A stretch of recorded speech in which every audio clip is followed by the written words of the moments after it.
Hello and welcome to lesson 3. This is our last lesson on the nervous system. Today we're going to be focusing on the peripheral nervous system instead of the central nervous system. So the peripheral nervous system is really going to be your nerves and ganglia. And basically this is going to be anything that is found outside of the CNS. Remember that this even includes spinal nerves that are coming out of the spinal cord. So let's talk about the structure of a nerve first. And if you remember from our muscle lesson back in Anatomy 1, it's kind of similar to how a muscle is set up. So a neuron fiber is going to be the smallest part of a nerve. Just like we looked at a muscle fiber equals a cell, a neuron fiber equals one cell.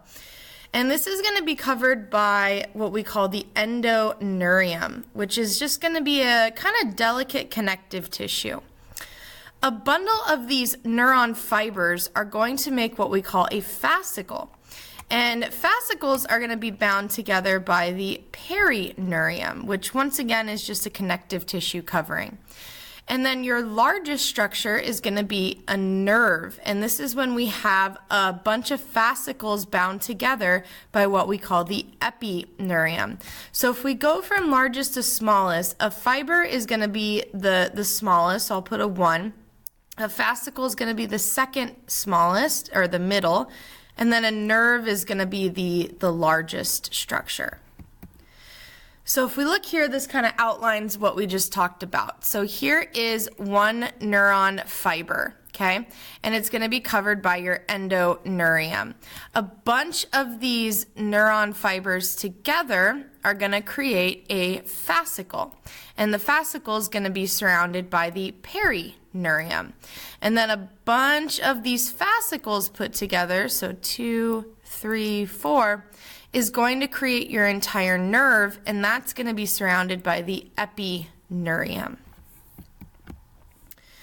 So nerves are going to be classified according to the direction in which they transmit impulses. Some are going to be mixed nerves. An example of a mixed nerve, remember, would be that spinal nerve that we talked about when we looked at the spinal cord. Those contain both sensory and motor neurons.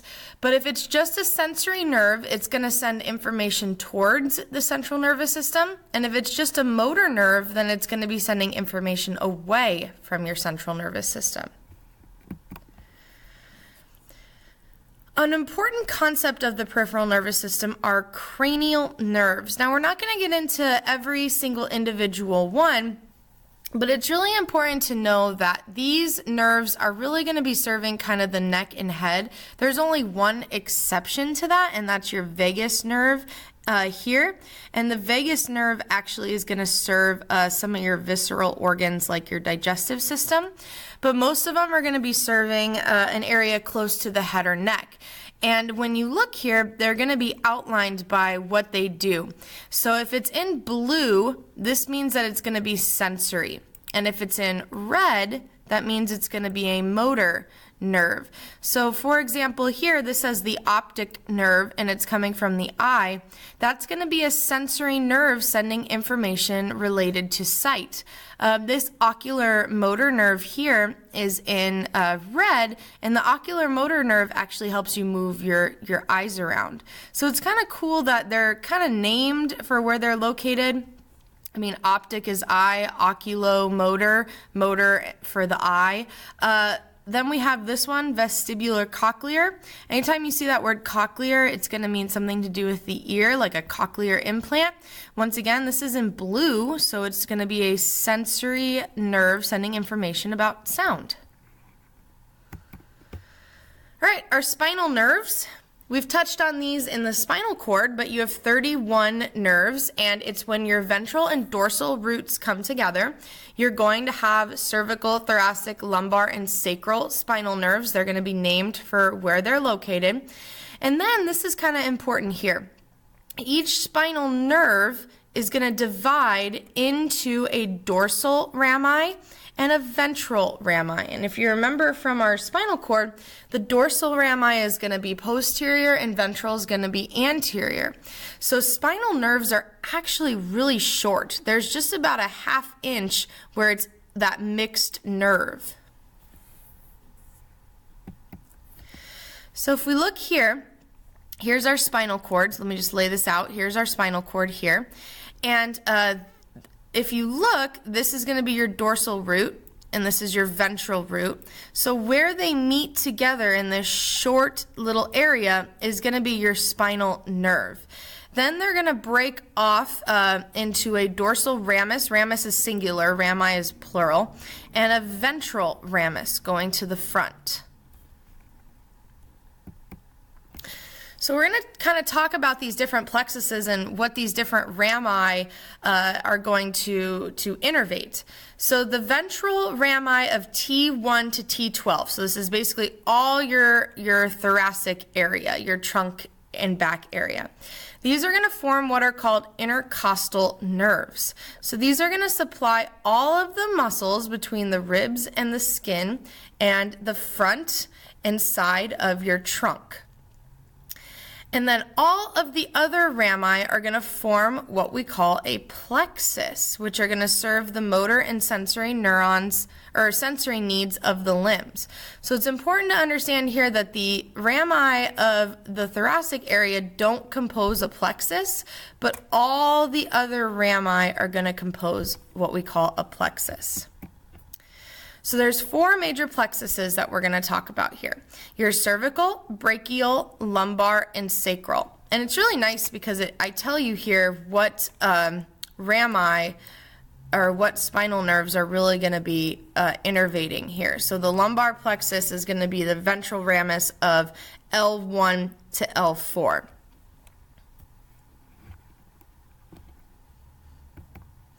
So the cervical plexus is C1 through C5, and the major nerve that we're going to talk about with the cervical plexus is the phrenic nerve. This is going to serve your diaphragm muscle and the skin and the muscles of the shoulder and the neck.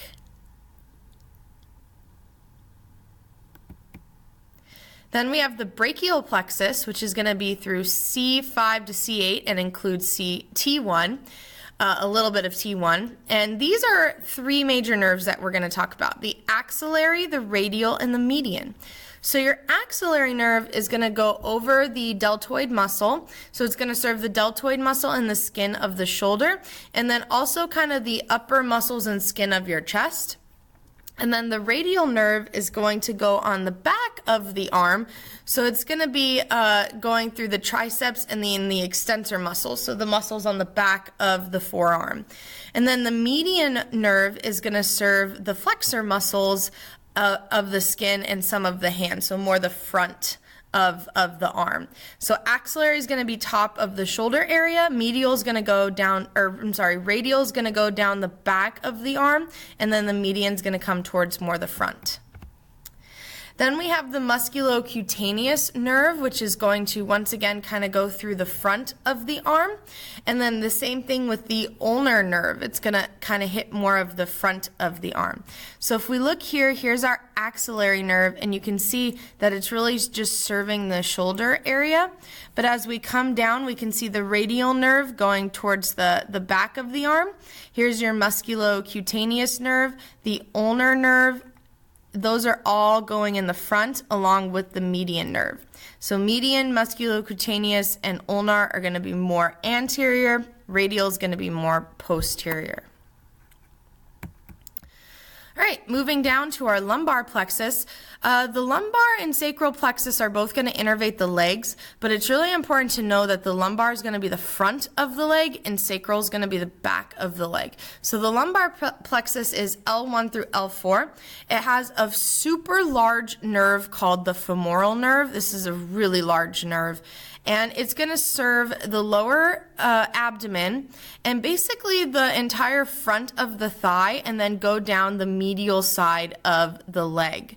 Then you have the obturator nerve. The obturator nerve is going to be the inner thigh. So if you look here, here's your femoral, and it really does, it's a large nerve that branches off, and you can see it extends all the way down here. And then the obturator is going to be in this area here. Okay, then we have the sacral plexus. This is going to serve the back of the leg, and it contains the largest nerve in the body, which is the sciatic nerve. And you've probably heard of somebody having sciatica. This is where this nerve can become pinched, and you get that numbness and pain down the leg. And this splits into two major nerves. So it really is going to go down the back of the thigh, and then kind of right around the knee is where it's going to split into the common fibular nerve, which is going to go lateral, and then the tibial nerve, which is going to go more down, just straight into here. So you can see how it kind of branches off. Here's the fibular nerve, and then here is the tibial nerve. And then when they meet up, this is the sciatic nerve. And then you have your gluteal nerves, which are going to serve your butt muscles, your gluteal muscles. There they are right there. So that was all of our plexuses. Now we're going to get into the autonomic nervous system, which is a huge part of your peripheral nervous system.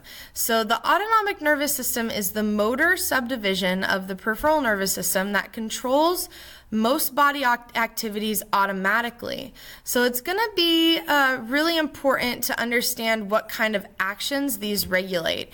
And it's really going to control cardiac muscle in the heart, smooth muscle that's going to be found in a lot of your hollow organs like your digestive tract, your urinary bladder, and then glands, which we know are going to release hormones.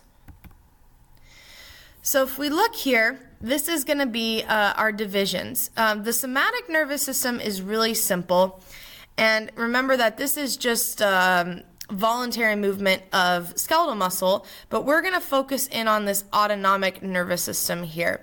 And it's going to divide into what we call the sympathetic and the parasympathetic division. And this is going to control all of the body functions that you don't have to think of.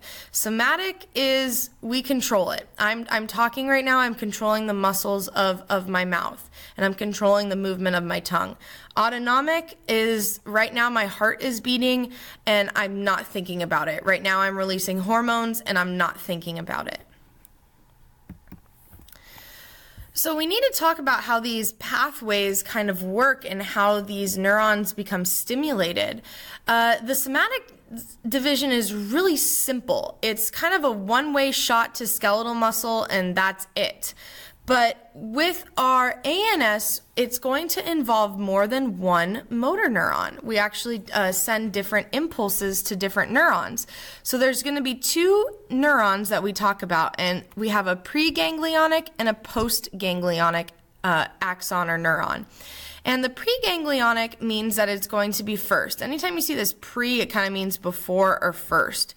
So your preganglionic neuron is going to be your first motor neuron, and it's going to start in the central nervous system because we're talking about motor neurons.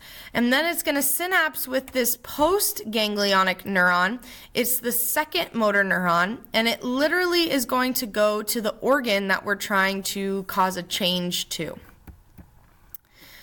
And really, if we look, your autonomic nervous system is going to have two subdivisions, and they're both going to serve the same organs, but in different situations.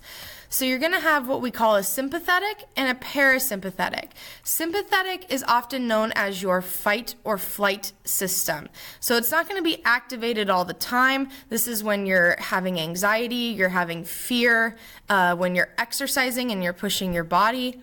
And then your parasympathetic division is totally opposite. This is when you're digesting food, maybe you're going to the bathroom, or you're getting ready to go to sleep. So completely different. So we're going to go ahead and pause here because now we're going to get into kind of the nitty-gritty of how these two systems work. So we'll continue on with how these parasympathetic and sympathetic nervous systems are different in regards to anatomy.